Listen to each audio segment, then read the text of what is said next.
ప్రత్యేక హోదా కోసం కనీసం పోరాడే వాళ్ళు కూడా లేకపోయారు. మనం పోరాడకపోతే ఆంధ్ర రాష్ట్రంలో ప్రత్యేక హోదా ఎప్పటికీ రాదు. కాబట్టి ప్రత్యేక హోదా ఇస్తానన్న ఏకైక వ్యక్తి రాహుల్ గాంధీ గారు. మొట్టమొదటి సంతకం రాహుల్ గాంధీ గారు ప్రత్యేక హోదా మీద పెడతారన్నారు. కాబట్టి ఆ మాట పట్టుకొని రాజశేఖర రెడ్డి బిడ్డ ఈ రోజు ఆంధ్ర రాష్ట్రంలో అడుగుపెట్టింది. ప్రత్యేక హోదా లేకపోతే ఆంధ్ర రాష్ట్రానికి భవిష్యత్తే లేదు.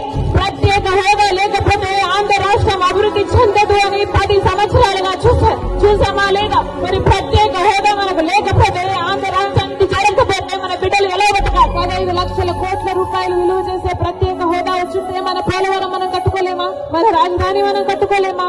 ఎంత మేలు జరిగింది మన బిడ్డలకు. ఏ రాష్ట్రానికన్నా మన రాష్ట్రం ఎందుకు తక్కువ ఉండాలి? బాధ లేదా?